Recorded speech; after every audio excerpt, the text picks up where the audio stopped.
अस्सलामुअलैकुम नाजरीन, आज इमरान खान साहब इंसदाद दहशतगर्दी की अदालत में पहले सुबह पेश नहीं हुए, लेकिन अदालत ने समाअत करने से इनकार कर दिया और कहा कि इमरान खान साहब पेश होंगे तो फिर ज़मानत मिलेगी, नहीं तो ज़मानत नहीं मिलेगी। इमरान खान साहब को आना पड़ा। सियासत में मुकदमात को निपटाना पड़ता है या अटेंड करना पड़ता है। साथ साथ इमरान खान साहब का आज जलसा भी है सरगोदा के अंदर। तो इमरान खान साहब सियासत कर रहे हैं, मुकदमे भुगता रहे हैं, रिलीफ एक्टिविटीज़ हैं, साथ साथ वो अपने जलसे जलूस भी कर रहे हैं। असद उमर साहब आज वहाँ पे फरमा रहे थे कि इमरान खान साहब को सियासी तौर पर मैच करना नामुमकिन है। इसी हवाले से गुफ्तगू करेंगे हम। हमारे साथ आज मौजूद हैं आफ्ताब जहांगीर साहब, MNA हैं पाकिस्तान तहरीक इंसाफ के, अली गौहर बलोच साहब MNA पाकिस्तान मुस्लिम लीग नून, और मुर्तज़ा सोलंकी साहब तज्जिया कार हैं। सबसे पहले अली गौहर बलोच साहब, हमें ये बता दीजिए, इमरान खान साहब कह रहे हैं कि आप सियासत में तो मैच नहीं कर सकते मुझे। आज वहाँ पे असद उमर साहब भी यही कह रहे थे कि आपका कोई कंपैरिजन ही नहीं है। आप क्या कहते हैं? 9 जगह से वो लोग इमरान खान साहब अपने कागजात नामजदगी जमा कराते हैं, तो आपको ख्याल में आप मैच कर लेंगे उनको सियासी तौर पर, क्या मुकदमात ही बनाते जाएंगे? बिस्मिल्लाहिर्रहमानिर्रहीम। देखिए, सूरत ये है कि अगर इमरान खान साहब ये समझते हैं कि हम उनका मुकाबला नहीं कर सकते, तो फिर हर जगह पर उन्होंने अपने कागजात नामजदगी क्यों जमा करवाए हैं? इसका मतलब है कि उनको खौफ यही है कि उनके उम्मीदवार हमारे उम्मीदवारों से नहीं जीत पाएंगे। हाँ, ये एक हकीकत जरूर है कि पिछले दिनों में कुछ सीटें पंजाब से उन्होंने ली और उन सीटों पे, लेकिन उनके कई और वजूहात थी। वो उनकी पॉपुलैरिटी नहीं, उसकी बुनियादी वजह ये थी कि ये वो लोग थे जो कि पीटीआई के टिकट पे या पीटीआई के साथी थे, और 4 साल में वो हल्के में पीटीआई ने चूंकि डिलीवर ही नहीं किया, जिसके वजह से उन हल्कों की आवाम का रिएक्शन दिखा। ये वही इमरान खान है जिसको माजी करीब में हर हल्के से शिकस्त फाश हुई। 14 जिमनी इलेक्शन हुए इमरान खान की हुकूमत में, 14 में से 13 इमरान खान साहब इलेक्शन हारे। और अगर ये इतने पॉपुलर थे तो इनको डस्का में इलेक्शन चुराने की जरूरत ना पड़ती। फिर ये इतने पॉपुलर थे तो 2018 के इलेक्शन में इनको आरटीएस सिस्टम बंद करके ना जितवाया जाता, पॉलिटिकल इंजीनियरिंग करके, क्योंकि ये तो पॉपुलर थे। फिर तो इनको ये, अगर आप इतने पॉपुलर थे अली गौहर बलोच साहब, तो 11 या 12 या 13 जमातें लेके जो है आप हुकूमत तो ना बदलते, अकेले जाके बदल देते हैं हुकूमत। आपने बड़ा अच्छा सवाल किया है। असल में ये वजह है कि चूंकि ये एक गैर नुमाइंदा और गैर जमहूरी हुकूमत थी, सूबों में भी इन्होंने पंजाब का भी मैंडेट चुराया हुआ था। जाहिर है जब कानून और आइन से आपने किसी को हटाना है, कानूनी तरीके से हटाना है, आपने कोई कू नहीं करना, तो फिर एक ही तरीका था इस गैर कानूनी और गैर आइनी हुकूमत को हटाने का कि इनको किसी आइनी तरीके के साथ हटाया जाए। तो जाहिर है मुस्लिम लीग नून का तो ये मैंडेट चुरा चुके थे। अगरचे हमारे पास अल्हम्दुलिल्लाह क्या हासिल किया है जी आपने ये तो फिर हुकूमत हमने लेके? आप महंगाई देखें, आज जो ब्यूरो ऑफ स्टैटिस्टिक्स की तरफ से महंगाई के जो फिगर्स आए हैं, धुएं निकाल दिए हैं आपने। बिजली आप महंगी करने से नहीं रुक रहे, पेट्रोल आप नहीं महंगा करने से रुक रहे। तो ठीक कह रहे हैं आप, अगर आप इलेक्शन के अंदर जाएंगे ये तमाम चीजें लेके, तो क्या मुकाबला करेंगे आप? देखिए, बात ये है कि अवाम ये भी जानते हैं कि 4 साल में जो मईशत तबाही की है वो इमरान अहमद न्याजी साहब ने की है। जिन भयानक शराइत के ऊपर ये IMF के मुआहदे करके गए हैं, वो भी अवाम से ढका छुपा हुआ नहीं है। और ये वही वजह है। एक वो वक्त था कि जब 2013 से लेकर 2018 तक हमने डिलीवर किया, उस वक्त भी 20-20 घंटे की लोड शेडिंग हुआ करती थी। उस वक्त बिजली का यूनिट 5 रुपए में मिलता था। चीनी जो थी वो 40 रुपए जो किलो मिलती थी, उसको एक सर अपनी तो बात करें ना जरा, ना टमाटर मिल रहा है ना प्याज मिल रहा है। आप जो है इमरान खान साहब के दौरे हुकूमत, वो भूल गए हैं लोग। आपने जिस मुइशत की जनाजे को कंधा दिया है, अब वो आपने दफना दी है बिल्कुल। मैं जरा आफ्ताब जहांगीर साहब से बात कर लूँ। आफ्ताब जहांगीर साहब आज जलसा भी कर रहे हैं, आप लोग मुकदमात भी भुगत रहे हैं, सैलाब ज़दगान की आपने मदद भी करनी है, तो आपकी सियासत समझ नहीं आ रही, क्या करना चाह रहे हैं आप? बहुत शुक्रिया फैसल कि आपने अपने प्रोग्राम में मुझे मौका दिया, और मेरी जानिब से सोलंकी साहब को और बलोच भाई को सलाम। अच्छा देखिए, पहली बात ये कि जो आपने सवाल किया बोले तो ने जो बात आपने सवाल किया उसका जवाब नहीं दिया। देखिए जी बात ये है कि जो पंजाब में भी रिसेंटली इलेक्शंस हुए और उसमें ये कहते हैं कि जी हमारे कैंडिडेट इतने पॉपुलर नहीं थे, उनके इस वजह से शिकस्त हो गई। तो आपको वो काम ही नहीं करना चाहिए था जिसका आपको पता था। आपने क्या किया, एक लोटों को इकट्ठा किया, उनको ख़रीदा और उनके साथ ये तय किया मुआहिदा कि जी आपको हम दोबारा टिकट देंगे और आप हमारी वजह से जीत कर आएंगे। और ये टिकट जो है ये एक तरह से आप ये समझ लें विनिंग टिकट है।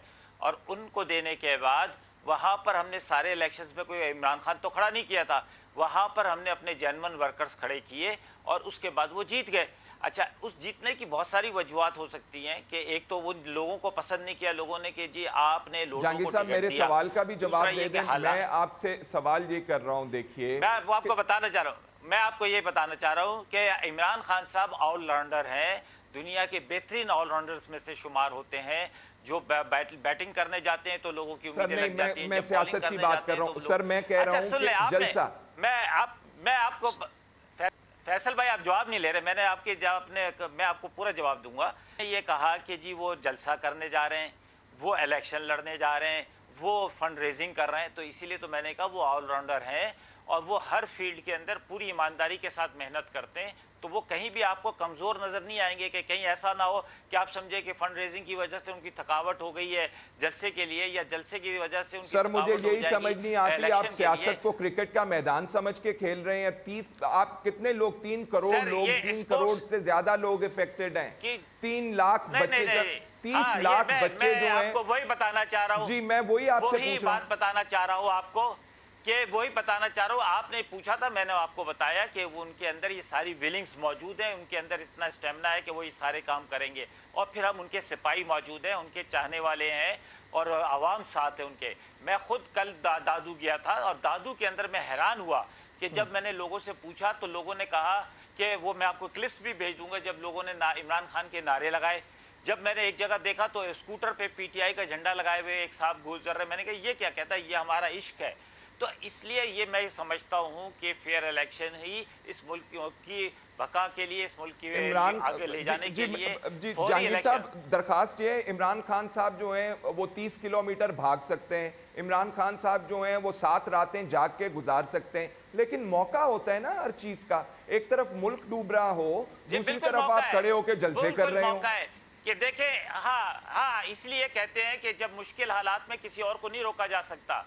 अगर आपके ऊपर मुश्किल हालात हैं उनसे भी निपटना है, आपको अपने इदारे भी चलाने, आपको अपने सारे काम करने हैं।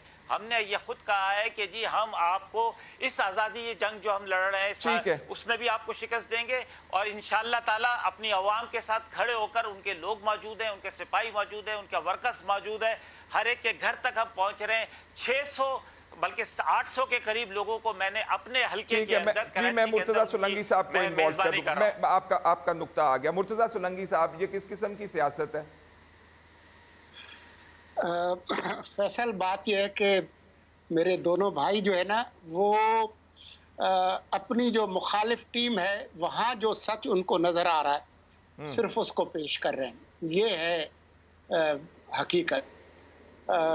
ये दुरुस्त बात है कि जो पंजाब के अंदर जो ज़िमनी इंतखाबात हुए हालिया, उसमें जो शिकस्त की वजूहात थी वो उन्होंने नहीं बताई कि पीटीआई क्यों 15 सीटें जीत गई। उनको ईमानदारी से लोगों को बताना चाहिए कि जी उनमें अक्सर हमारे पार्टी के उम्मीदवार नहीं थे और हमारी अपनी पार्टी उनके लिए मुतहरिक नहीं हुई। और इस बात को भी बताना चाहिए कि हम लोगों को ये नहीं समझा सके कि ये 2-3 महीने के अंदर जो महंगाई उनको हरवाने के लिए खड़ा किया था, आप कह रहे हैं? हाँ, जो महंगाई जो आई है उसके जिम्मेदार हम नहीं हैं या हमारा भी थोड़ा सा हिस्सा है। तो लोगों के अंदर एक गुस्सा है अफरात ज़र का, महंगाई का, जिसका जवाब लोगों ने आके पोलिंग स्टेशंस पे दिया। तो ये एक हकीकत है, ये माननी चाहिए। ये बात भी माननी चाहिए कि 10 अप्रैल को जो पीटीआई की अवामी मकबूलियत थी उसके नतीजे में जो पिछले 3-4 महीने हुए हैं उसमें पीटीआई की मकबूलियत में इजाफा हुआ है। लेकिन उस मकबूलियत का आपने क्या कर लेना है? अगर मुल्क में आज आम इंतखाबात नहीं हो रहे हैं तो मकबूलियत बदलती रहती है। एक वक्त था कि मुस्लिम लीग नून जो है इसी 10 अप्रैल से पहले बहुत मकबूल थी पंजाब में, अब कम है। तो सवाल ये है कि मकबूलियत का फ़ायदा नुकसान उस वक्त होगा जब मुल्क में आम इंतखाबात होंगे।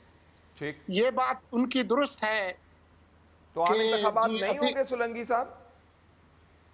मुझे कोई ऐसे मुआशी सियासी कोई इंतज़ामी कोई ऐसा पहलू नज़र नहीं आ रहा कि इस साल इंतखाबात हों। अगर इंतखाबात हुए भी तो वो अगले साल वक्त पर ही मुझे ज़्यादा इम्कानात नज़र आ रहे हैं कि जब अगस्त में पार्लियामान की मुद्दत पूरी होगी। पूरी होगी। अब ये एक इम्तिहान है, क्या अगले साल अगस्त तक इमरान खान नाअहल हुए बगैर अपनी मकबूलियत के इस ग्राफ को बरकरार रख सकते हैं?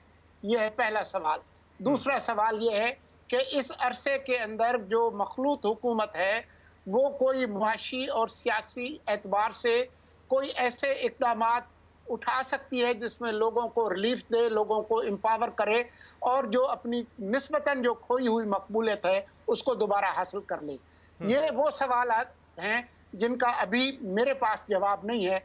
ये मुमकिन है दोनों साइड्स पे। ठीक है, मैं जरा एक ब्रेक ले लूं नाज़रीन, ब्रेक के बाद वापस आते हैं तो इस गुफ्तगू के सिलसिले को आगे बढ़ाते हैं, साथ रहिएगा।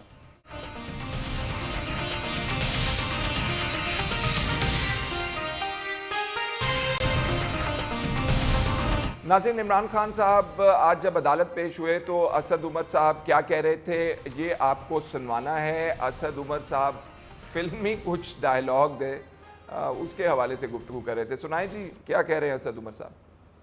खान की अवामी मकबूलियत का इनके पास सियासी जवाब बचा कोई नहीं है।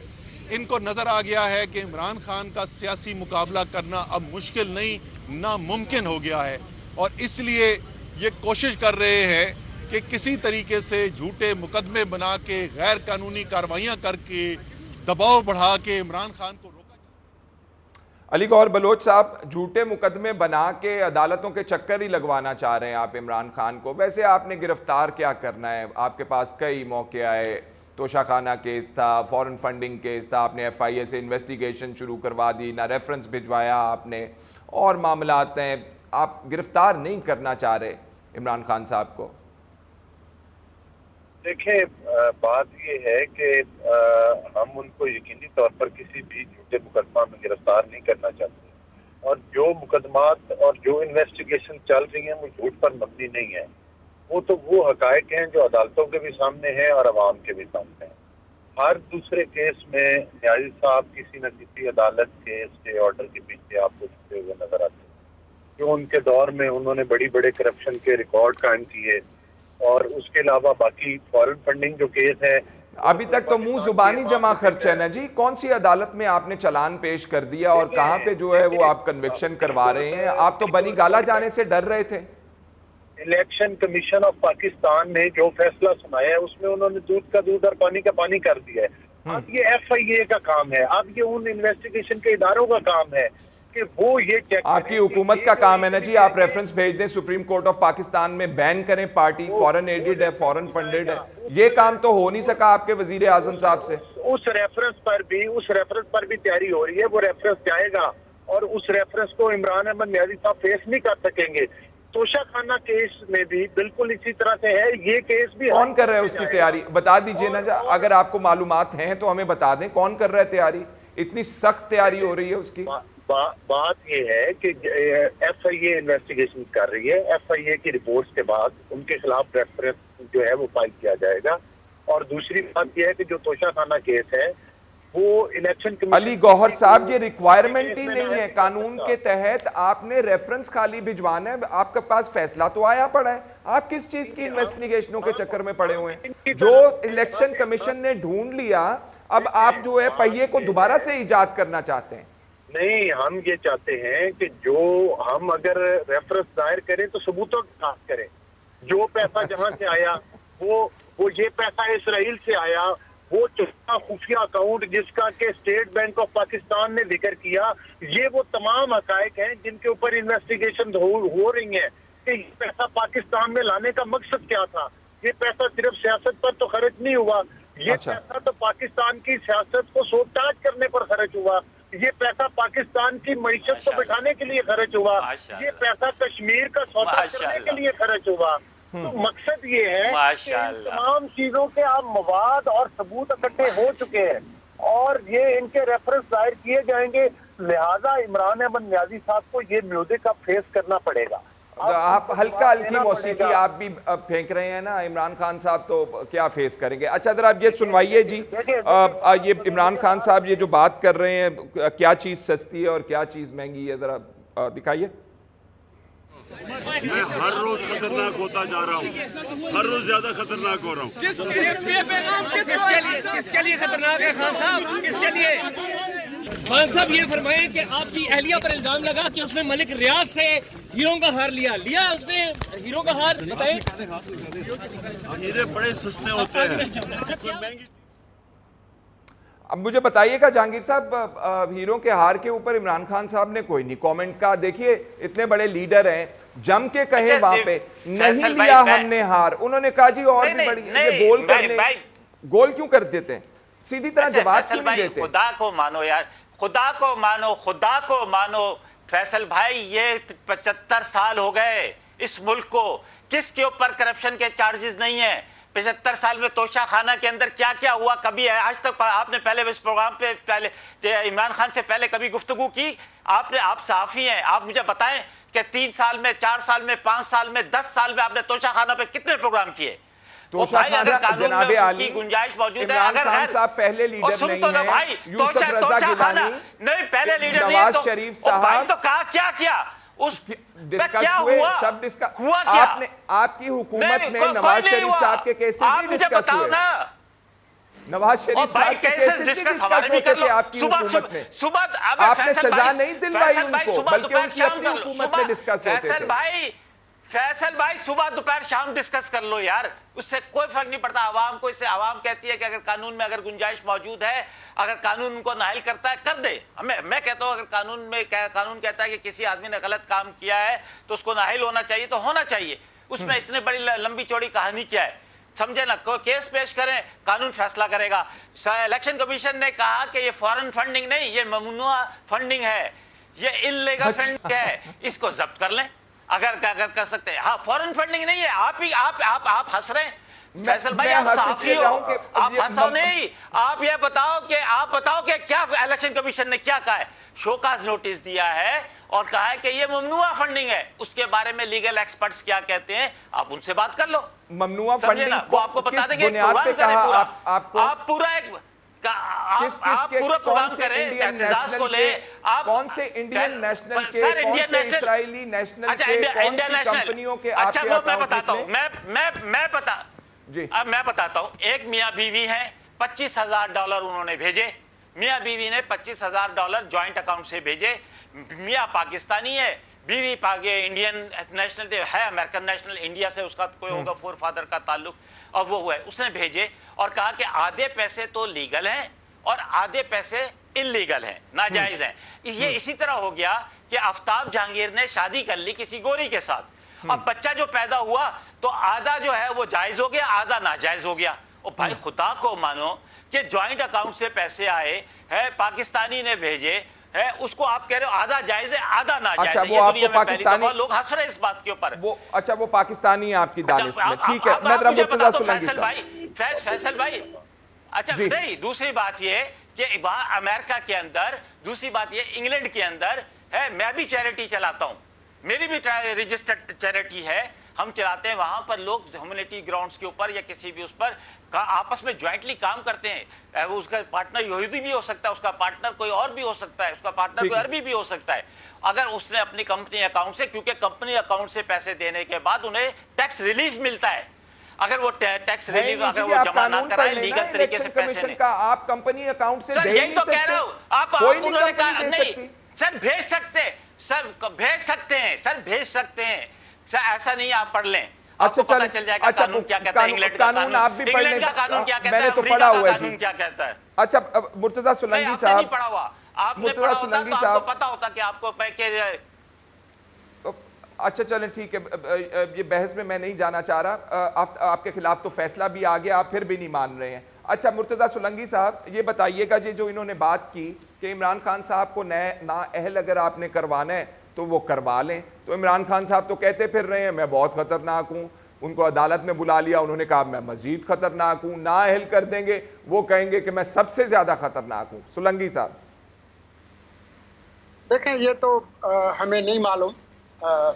इस मुल्क में बड़े बड़े सियासतदान नाअहल भी हुए हैं, जेलों में भी गए हैं, फांसी के तख्ते पे भी चढ़े हैं। वजारत उज़्मा से एक जुमले के कहने पे उनको वजारत उज़्मा से भी हटाया गया है। तो इमरान खान के साथ ऐसा क्यों नहीं हो सकता, ख़ास तौर पर उस इमरान खान के साथ जो मुतअद्दिद बार कहते हैं, हर रोज़ कहते हैं कि जी वो मुल्क नहीं चल सकता जिसमें ताकतवर के लिए एक कानून हो और कमज़ोर के लिए दूसरा कानून हो। तो वो उसकी कुछ झलक तो हमने इस्लामाबाद हाई कोर्ट में कल देख ली थी। तो ये नामुमकिन नहीं है कि उनको नाअहल किया जाए। जहाँ तक इसका जवाज़ की बात है कि क्या उनकी जमात को कलअदम करार दिया जा सकता है, जो इलेक्शन कमीशन की जो रिपोर्ट है, जो फैसला है, ये बिल्कुल मुमकिन है।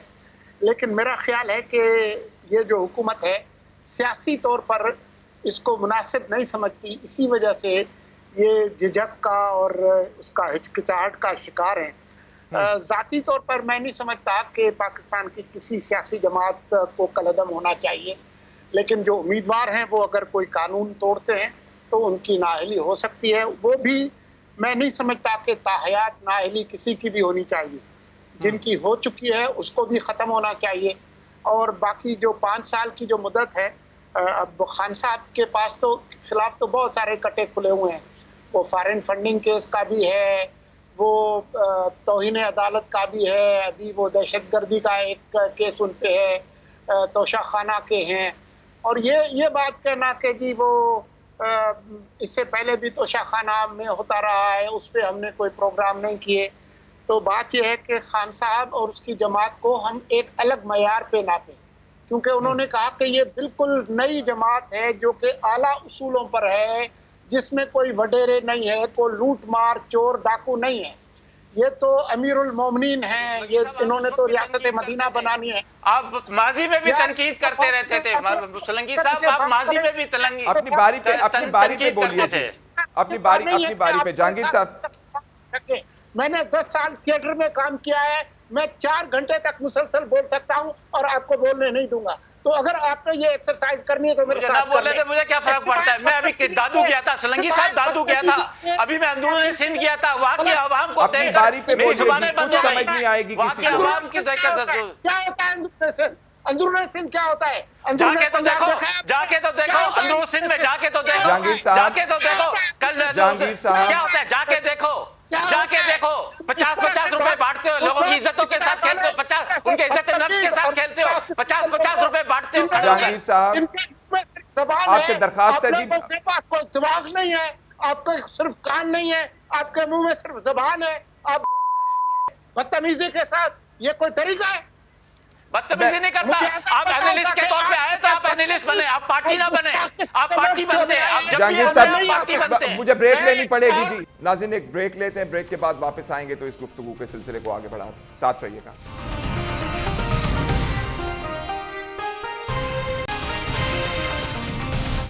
ब्रेक के बाद खुशामदीद नाज़रीन। इस मुल्क में कुछ भी हो सकता है, कोई नाअहल हो सकता है, वजीर आजम को घर भेजा जा सकता है, दूसरे वजीर आजम को तनख्वाह ना लेने के ऊपर घर भेजा जा सकता है, इमरान खान साहब भी नाअहल हो जाएंगे। इदारों की क्या वक़्त रहेगी? अली गौहर बलोच साहब, नवाज शरीफ साहब के भी आने जाने की बातें होती रहती हैं गाए बगाए, तो मुमकिन है नवाज शरीफ साहब का भी रिवर्स हो जाए, ये फैसला फिर वापस सियासत के धारे में शामिल हो जाए? बलोच साहब जी देखिए, बात ये है कि पहली बात तो ये है कि नवाज शरीफ साहब को जिस तरह से JIT व्हाट्सएप ग्रुप के ऊपर बनाई गई और जिस तरह से मतलब है कि व्हाट्सएप पर मैसेज आए, जिस तरह से कि पैनामा पर बात की गई और अकामा के ऊपर उनको नायल किया गया, वो सारी चीजें तो बड़ी मजाक का केस थी। और बात ये तो कल को इमरान खान साहब का आप तोशाखाना केस के अंदर जो है कन्विक्शन करवा दें तो वो कहें कि जी ये हार लेना और ये अंगूठी लेना और ये तलवार लेना और ये बंदूक लेना, ये तो बड़ा ही मजाका केस था। इसी तरह लगेगा ना जी माजी में झांक के देखेंगे तो। देखिए बात ये है कि जो मियां नवाज शरीफ को ताहयात महल किया गया, ताहयात महली का तो कोई कानून ही नहीं है पाकिस्तान। और मैं समझता हूँ कि यही तो बात है। और जिस तरह से आपने देखा कि जजेस के ऑडियोज आई, जिस तरह से वो जज जिन्होंने मियां नवाज शरीफ साहब के खिलाफ फैसला दिया था, फिर उसके बाद उन्होंने अपने वीडियो एक बयान में कहा, जिस तरह से जस्टिस सिद्दीकी साहब के जो बातें हैं वो भी आपके सामने हैं। लेकिन बात यह है कि इमरान अहमद न्याजी साहब अपने आप को पाकिस्तान से बड़ा समझते हैं, पाकिस्तान के से बड़ा समझते हैं। जो बात अभी मेरे भाई MNA मेरे ये दोस्त भी हैं, लेकिन एक बात मैं भी इनको रिक्वेस्ट करता होता हूँ कि भाई जब आपकी बारी जो बोलो आप इख्तिलाफ राय जरूर करें। अच्छा चलें उनकी उन पे छोड़ देना, उनकी उन पे छोड़ दें। ये मुख्तसर वक्त है जी इस सेगमेंट का। मैं जरा जहांगीर साहब से गुफ्तगू। यही इनकी पार्टी का मसला है, यही इन लोगों का मसला है कि ये किसी चीज को तस्लीम नहीं करते, सिर्फ जुबान के जरिए हर बंदे के ऊपर कीचड़ उछालते हैं। नहीं जी नहीं, वो तो कह रहे हैं कि मेरे लीडर को डिस्क्वालीफाई कर दें, हम तस्लीम कर लेंगे ना जहांगीर साहब। और वो मेरिट पे डिस्क्वालीफाई होंगे। अच्छा देखिए फैसल जी, अच्छा फैसल भाई, अच्छा बात सुनो कर ले और सर बात सुन। अच्छा बलोच भाई कर ले जो आपका दिल चाहे कर ले। जरा बात सुन ले करप्शन की वजह से बैठा है ना भाई जी, बात सुन ले जी जहांगीर साहब। अच्छा सुने अच्छा बात ये है कि ये कहते हैं कि जी हमें झूठ बोलने के ऊपर जो है हमें नाहिल करार दे दिया गया कि हमने तनख्वाह का लिए ही नहीं थी और कह दिया कि ली है या नहीं ली, जो भी बहरहाल। देखिए बात ये है कि ये गए थे 6 हफ्ते का कहकर, जो इस वक्त के वजीर आज़म और उनका बेटा जो है उस पर फ़र्द जुर्म आयद होनी है, वो आयद नहीं होती थी, वो आगे चली जाती है। इनके जो इस वक्त का प्राइम मिनिस्टर है उसने कितना बड़ा झूठ बोला अदालत के सामने, सुप्रीम कोर्ट के सामने, कि मैं 6 हफ्ते में मेरा भाई इलाज करवा कर वापस आ जाएगा। ठीक है, आज वो ये है कि इसलिए वहाँ बैठा हुआ है कि जब पहले मेरे मुकदमात फारिग करो मुझे, और मुझे जो है मुझे इजाजत ये दो आप कि बड़ी मैं इलेक्शन में स्लिपरी स्लोप पे जा रहे हैं। देखिए इससे फिर वो कहेंगे कि आपने जो बनी गाला की सड़कें बनाई है ना तोशाखाना के तोहफे बेच के, वो बना दें। कौन सी सड़क बनाई है? सुन तो लें, फिर वो सड़क तलाश करेंगे। सुन तो लें, मैं तो एक बात अच्छा करने देना यार, बिल्कुल करें। मैं तो ये मना नहीं कर रहा, मैं तो कह रहा हूँ कि बिल्कुल करें। मैं तो ये कह रहा हूँ कि इसका मतलब अभी जो ये बात कर रहे हैं और आप भी जो कह रहे हैं कि भाई उनके ऊपर मुकदमात खत्म होंगे तो आएंगे, इसका मतलब है वो गैर ज़रूरी तौर पे इलाज के खातिर नहीं वहाँ बैठे हुए, वो अपने मुकदमात की वजह से वहाँ बैठे हुए। देखिए मैं ये समझता हूँ कि अदालतों का एहतराम होना चाहिए। फैसल भाई इस पर कोई दो राय नहीं। अगर अदालत ये समझती है कि जी इस आफ्ताब जहांगीर को नाइल होना चाहिए, कर दें। तो वो फवाद चौधरी साहब एहतराम करते हैं जब वो कहते हैं कि आपका जो हाल होगा, अच्छा, अगर आप इमरान खान को सजा देंगे तो फिर वो भी देखिएगा। वो भी एहतराम है। सुन ले। अच्छा बिल्कुल, देखिए मैं आपको एक बात बताऊं, वो एक अलग रिएक्शन की बात हो रही है। अगर आप उनको नाहिल कर देंगे, कानून आपने इस्तेमाल कर लिया आपने, अब आवाम का क्या रिएक्शन आता है ये तो मुझे नहीं पता। हो सकता है कुछ भी ना आए, हो सकता है कुछ भी ना आए, और हो सकता है बहुत कुछ आए। लेकिन देखना ये है कि आप करना। मेरे पास इस सेगमेंट का वक्त महदूद है। सोलंकी साहब, ये तमाम तर जो बहस हम कर रहे हैं अहली की नाअहली की, आप डिसएग्री करते हैं कि ये सियासत ही नहीं है, ये मुकदमात होने ही नहीं चाहिए, ये नाअहलियां होनी ही नहीं चाहिए? नहीं, मैं ये नहीं कहता कि नाअहलियां नहीं होनी चाहिए, क्योंकि मुल्क के कानून में है। जब तक कानून में है तो उस कानून पर अमल होना चाहिए। मैंने तो सिर्फ ये कहा था कि किसी सियासी जमात को, और PTI एक बहुत बड़ी सियासी जमात है, उन्होंने लाखों वोट लिए हैं, तो किसी जमात को ख़त्म कर देने का, वो किसी दूसरे नाम के साथ आ जाएगी तो वो मसले का हल नहीं है। हाँ, जिन अफराद ने कानून तोड़ा है उनको कानून के मुताबिक सजा जरूर मिलनी चाहिए। ये है आपके साथ, चाहे वो पार्टी के सरबराहान ही क्यों ना हो। क्यों नहीं, इससे पहले नहीं हुए? यूसुफ रजा गिलानी को नहीं नाअहल किया? नहीं, पार्टी के सरबराह तो नहीं थे ना। तो इससे क्या फर्क पड़ता है? क्या इस मुल्क के अंदर पार्टी सरबराह के लिए अलग कवानीन है? अभी आपने ये नहीं देखा कि नवाज शरीफ पार्टी के नहीं देखा है, जब उनको सजा दी गई तो किस तरीके से उनको पार्टी की सदारत से भी हटाया गया, बल्कि उन्होंने जो टिकट जारी किए थे, जो सेनेट में जीते हुए उम्मीदवार थे, उनके लिए कहा गया था कि ये इंडिपेंडेंट है। याद करें साकिब निसार के ज़माने में जो अदालती निज़ाम किस तरह से चलता था। तो क्यों पार्टी के जो सरबराह है वो कोई आसमान से उतर के आए हैं? कानून सबके लिए बराबर होना चाहिए। और ख़ास तौर पर इमरान खान क्योंकि वो ज़्यादा इंसाफ की बात करते हैं और पार्टी के नाम में भी इंसाफ रखा है, तो उनके साथ होना चाहिए। फैसल भाई, इंसाफ होना एक चाहिए। सुलंगी भाई से पूछना फैसल भाई, सुलंगी साहब से एक बात पूछ सकता हूं आपकी इजाजत से? प्रोग्राम का वक्त खत्म हो गया जी, फिर इंशाल्लाह ताला दोबारा निशिस्त लगाएंगे, तो जितने मर्जी सवालात कीजिएगा। नाज़रीन, कानून की जब आप बात करते हैं तो सियासत और जब कानून मिले होते हैं तो किसी कानून के अंदर अगर सियासी रंग हो तो अच्छा नहीं लगता। लेकिन सोलंकी साहब फरमा रहे हैं कि कानून की इम्प्लीमेंटेशन करें और उसी से हमें फ़ायदा होगा। लेकिन माजी में जब आप झाँक के देखते हैं तो कानून को तो मोम की नाक बनाया हुआ है, इधर मोड़ दीजिए उधर मोड़ दीजिए। अल्लाह अल्लाह खैर सल्लाह। प्रोग्राम का वक्त ख़त्म हुआ जाता है, इजाज़त दीजिए, अल्लाह हाफ़िज़।